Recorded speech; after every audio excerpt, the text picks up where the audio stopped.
What are the least reliable cars, SUVs, and trucks that you should be avoiding? That's what we're going to find out. Welcome to Car Help Corner, where we help you, the consumer, master the process of car buying and car ownership. Despite the fact that modern cars are more reliable and better built now than ever before, there are still lots of cars out there that can be pretty unreliable and can cost you a lot of money in repairs as they age. Now in this video, I'm going to go through some of the least reliable car brands, including specific models that they make for cars, trucks, and SUVs that you need to be watching out for. Now this information is going to be based off of reputable sources, including Consumer Reports and JD Power, but it's also going to be based off of simple anecdotal evidence from reputable mechanics that I talk to on a regular basis who tell me which cars are the most problematic and expensive to repair. So let's get right into this list, starting with number 10, which is going to be Ford.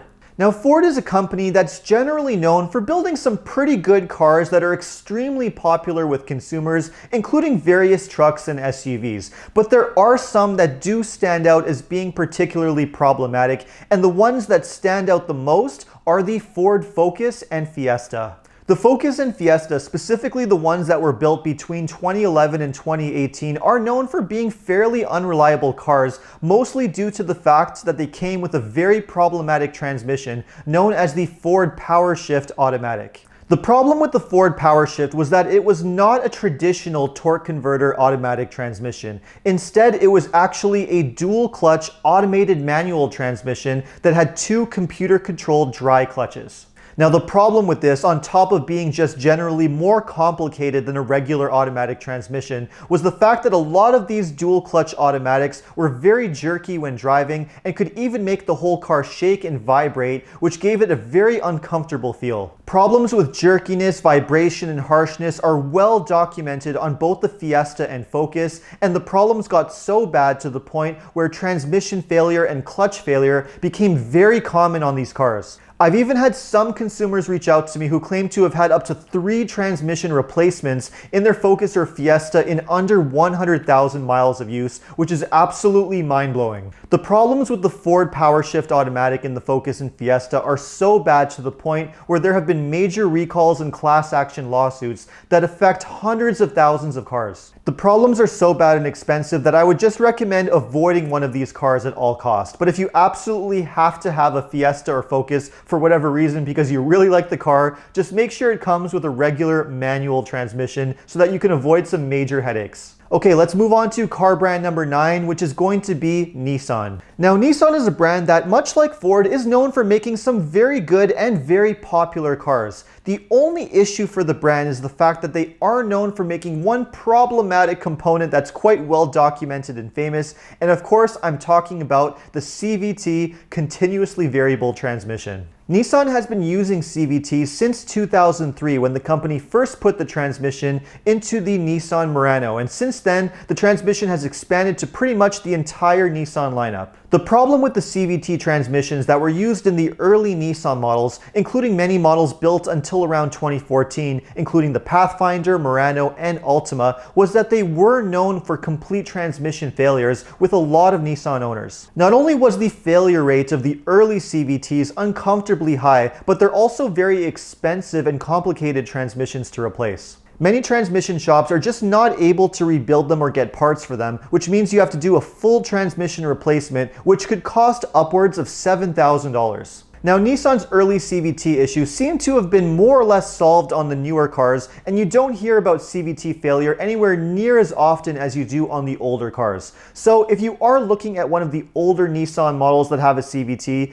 do yourself a favor and make sure that you buy one that has already had a transmission replacement. Moving on to car brand number 8, this one is going to be a combo with both Hyundai and Kia. Now, right off the bat, I have to say that both Hyundai and Kia have dramatically improved the quality of their cars over the last couple of decades and are now known for building some of the nicest cars on the market. There has, however, been a very serious safety recall that has affected millions of Hyundai and Kia models with the 2-liter and 2.4-liter engine, and this problem can cause total engine failure or even engine fires, which is a very serious problem. The Hyundai Kia engine recall is a very well documented problem that has has affected thousands of owners with complete engine failure or engine fires both in and out of warranty. The most concerning thing about this recall is the fact that the company still don't seem to have a proper fix for the problem. The recall involves installing a knock sensor, which basically warns you when a problem might be about to happen. Both companies have been replacing engines on the affected models all over the place, and there have also been many owners who have had to replace their engines out of pocket. Overall, this recall is a very serious issue that would definitely have me thinking twice about recommending or buying one of these affected cars. Okay, let's move on to car brand number 7, which is going to be Jeep. Now, Jeep, of course, is a brand that's well known for building some pretty legendary cars, including the Wrangler and Grand Cherokee, which are known for having a pretty devoted following of enthusiast owners. When it comes to the mainstream car buying public, however, Jeeps are not known for the same level of reliability as other brands, and they can be problematic as they age. Older Jeeps have had all kinds of reported problems, including drivetrain problems, axle issues, electronics that can go bad, and all kinds of hardware and cosmetic issues as well. A lot of these problems can also be pretty expensive to repair overall, as Jeeps are just not well known for having low running costs and operating costs. So if you're looking for a well-built, reliable SUV, your best bet is to look elsewhere. Let's move on to number 6, which is going to be Ram trucks. Now, next to the Ford F-150 and GM pickup trucks like the Chevy Silverado and GMC Sierra, the Ram line of pickup trucks are the best-selling trucks in North America. And all of these trucks, truth be told, are known for having their own fair share of issues. But Ram stands out in particular as being especially problematic due to a high number of complaints from owners. Now, being such popular trucks, there of course are many owners that have been very happy with them and have had great reliability, but there are also a huge number of consumer complaints who claim that these trucks can be very problematic and unreliable as they age. The issues with these trucks are really all over the place, but if I had to pick one version in particular to stay away from, it would probably be the Ram 1500s that came with the 3-liter eco-diesel engine. Various serious engine issues, including complete engine failure, are well documented on the 3-liter eco-diesel engine. Most of the serious problems do seem to affect the earlier trucks that were built around 2014, but even the later trucks built as late as 2018 and 19 have been affected by a serious safety recall, including engine fires that affects hundreds of thousands of trucks. The other issue with these diesel engines is that they are known to be very expensive to work on and repair. The same could also be said of a lot of other diesel engines used in trucks and cars. So if you're looking for the best reliability, low repair, and low maintenance costs, then your best bet is just to avoid diesel engines altogether and instead just go with a simple, well-proven gas engine. Okay, let's move on to car brand number 5, which is going to be Volkswagen. Now, I don't want to knock this company too hard because they are known for building some really good quality cars that are just amazing to drive. The issue with a lot of Volkswagen models, however, is that they just don't seem to have the same level of reliability and low cost of repairs that you get with a lot of their competitors, especially as they age well past the warranty period. Problems with older Volkswagen models are pretty well documented and can include anything from engine issues, including turbos, sensors, check engine lights, to also transmission problems and electronic problems, all of which can be very expensive to repair. A lot of the same things could also be said of Audi, which is basically the luxury arm of Volkswagen within the same company. Although they can be really great cars, if you plan on buying one to own for around 10 years or longer, just don't expect to have the same low operating costs as something like a Toyota. Let's move on to car brand number 4, Mercedes-Benz. Now, Mercedes is of course a company that's well known for making some very impressive luxury cars. The only issue with them is that, very much like Volkswagen and Audi, they can be extremely expensive to repair as they age, and the reliability of their models is all over the place. Some can be pretty solid cars and give you a fairly trouble-free ownership experience, while others can be absolute nightmares and can rack up extremely high repair bills. If you plan to buy one of these cars used to hold on to for the long term, make sure that you know what you're getting yourself into, do some research, and be prepared to spend some enormous money just in case you run into issues. Moving on to car brand number 3, BMW. Now, if you're noticing a bit of a pattern with the last few car brands, you would be absolutely correct. Because the fact is that BMW, much like Mercedes, Audi, and Volkswagen, is a European company that's well known for having very high repair and operating costs as they age. While they can be absolutely amazing cars to own under warranty, that honeymoon period can end very fast once the warranty expires,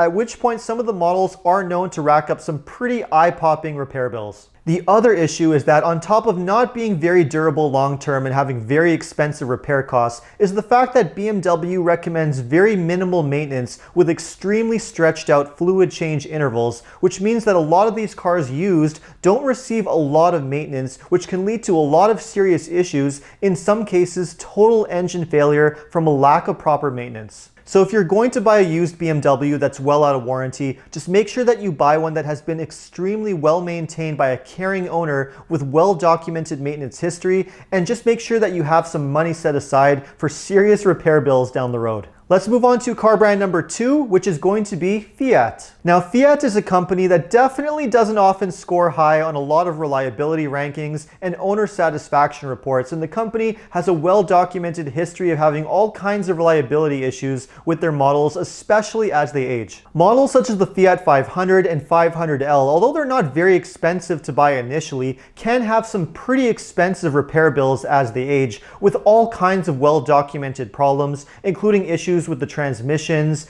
engines, electronics, and various cosmetic and hardware problems. The chances of buying one of these cars with a problem-free long-term ownership experience is so low to the point where I would probably just recommend avoiding one of these cars altogether. Okay, let's move on to car number 1, the undisputed winner, which is going to be the Range Rover. Now, the Range Rover, of course, is not a brand in itself. It's more of a model line that exists within the Land Rover lineup, which is a company that's also partnered with Jaguar. Both Land Rover and Jaguar have a long history of various reliability problems that can be very expensive to repair, but if I had to pick one model in particular within the company that stands out above the rest, it would have to be the Range Rover. Unless you're only planning to own one of these cars under the warranty period, be prepared to spend an enormous amount of money on one of these cars as it ages. When it comes to used European luxury cars, including Range Rovers, Jaguars, but also BMW, Mercedes, and Audi to a certain extent, the prices on the used car market can look really attractive. But remember, the prices are low for a very good reason.